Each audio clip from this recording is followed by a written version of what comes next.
Hello, this is Joe from Nerd in Korea. We're continuing our budget Mardu series. We're on the black card draw now, and we're looking at the enchantments.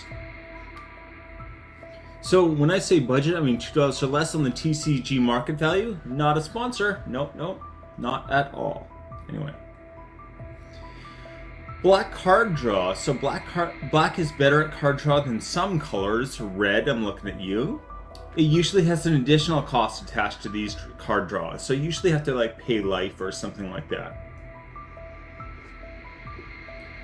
These black card draw enchantments, these are black card enchantments that can be useful in various decks. I think these, a lot of times budget stuff, it is good, but it's more niche, right? It's going to be really good in some decks and not so suited to other decks. Okay, honorable mentions. So these are all under 18 cents. The first two are actually under 10 cents. Scion of Halaster, when you draw your first card, you look at two cards, you pick one to draw and the other one goes to your graveyard. If you have a graveyard recursion strategy, this is very easily abusable, right?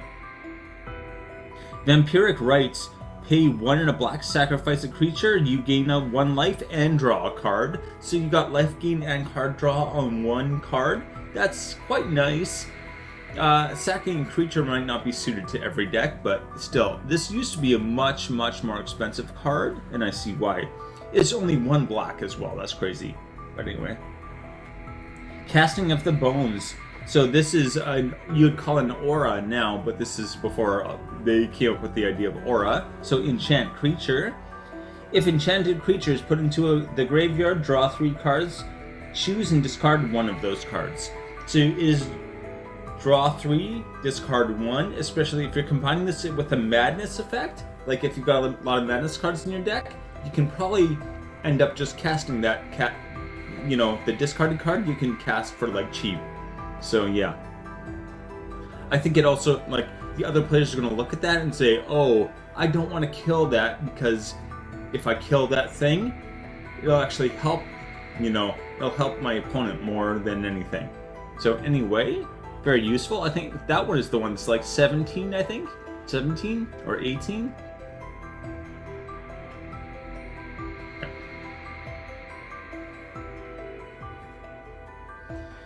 Okay, first up is Argyl's Bloodfast.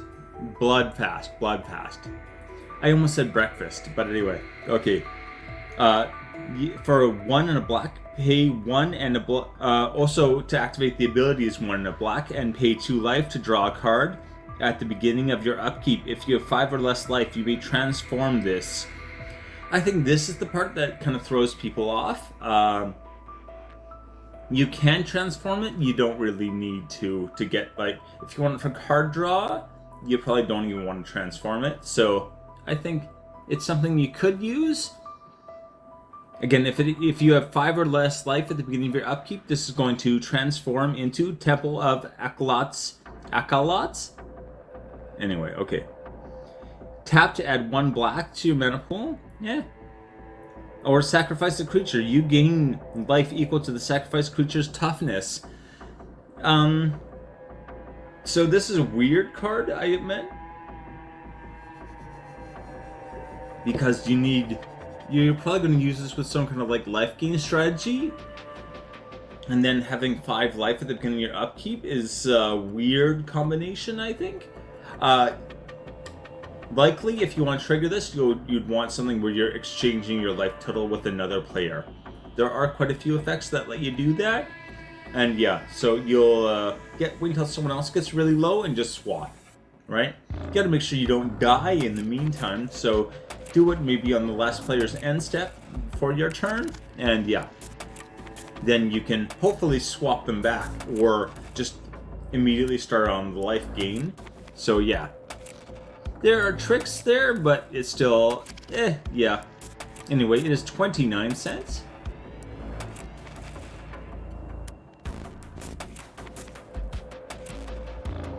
Next up is Greed. Okay, so this is kind of like an upgraded version of the last card, except the initial cost is higher. That's the downside. This costs 3 to black rather than 1 to black. And for only 1 black mana, rather than 2, or 1 and a black, you also pay 2 life to draw a card. In general, this is better, right? This is just better. If you have a plan for Argyll's Bloodfest, it can be better, but that is extremely niche. In general, this is probably the card you want to get. This is a commonly known card that has come down in price. Even I got this card, I think like 3-4 years ago, and I was pumped, because at the time it was over $5. Alright, now it is 17 cents. 17 cents. It's kind of hit rock bottom. Alright, so yeah. If you have some life gain, you can basically just like keep drawing cards off of this. This is a really good combination with life gain. Probably better than Argyll's Bloodfest, unless you've got some kind of shenanigans where you're switching, hit points or switching life totals with opponents. That's the only situation where you might want that instead of this. But anyway, all right.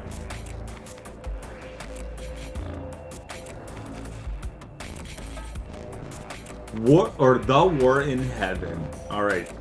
So this is a saga. Again, so we do have the, what are they called again? Lore counters, right.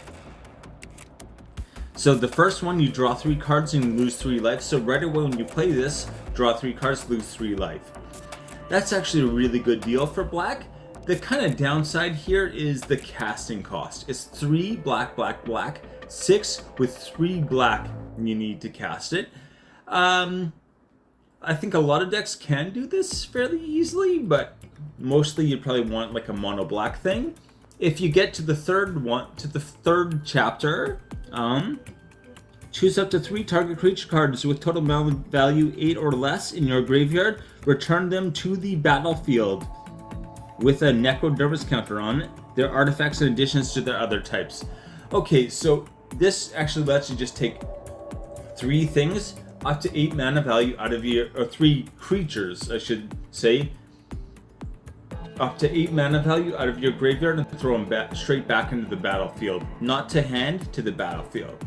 That's actually so good. And even the mill 3 cards, a lot of black strategies like that. If you have something like collect evidence, or you want to like just graveyard recursion in general, you can really take advantage of that. So yeah. 16 cents. What's your favorite black enchantment, right? What do you guys like to play? I'm always interested to hear. I feel like people don't often respond to my questions, but it's alright. Phyrexian Etchings. Okay, this is 3 black to cast it. So again, leaning a bit more, you might think mono black, but I think Mardu can pull it off as long as you have the right setup. Anyway, it has cumulative upkeep, which is not a popular mechanic. People don't like this in general. I don't like this in general. I think this card is an exception. So, at the end of your turn, draw a card for each age counter on Phyrexian Etchings. So again, you cast this, and then you have to pay 1, and it gets 1 counter, and then you... Oh wait, sorry.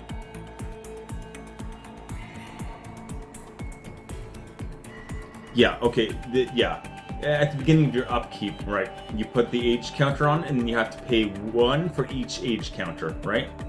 So you're going to have to pay 1 black every time as well. So on the second turn, you got to pay 2.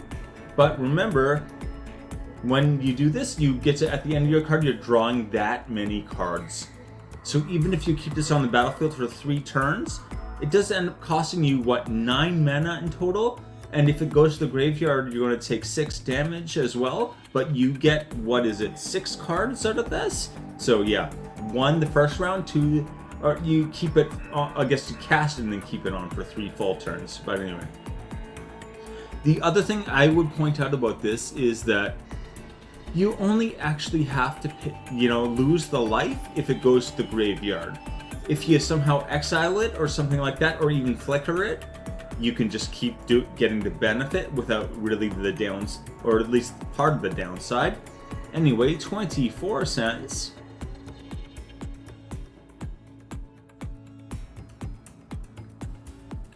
Demonic Pact. This one comes with a huge downside, but okay. It is 2 black, gives you options. Options are just like the best thing. I think they're very underrated. Mortal spells are getting more kind of like with spree and stuff like that. I think mortal spells are getting more appreciation, but it's something that I've always been like, oh, this is like by far the best thing to have. Anyway, at the beginning of your upkeep, choose one that hasn't been chosen. So it deals 4 damage to target player, and you gain 4 life. Target opponent discards 2 cards, or you draw 2 cards. The final option is you lose the game. Okay, so you want 3 of them, you don't want the last one, right? Basically, you need a way to either get this into your graveyard, or back to your hand, or give it to someone else. Ideally, give it to someone else, and then they lose the game, right? It's a sneaky win con, but, or I guess not really a win con, but you can knock someone out of the game at least, right? 185.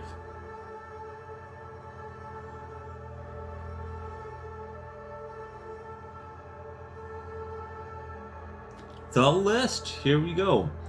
Argol's Bloodfast is 29 cents. Greed is 17 cents.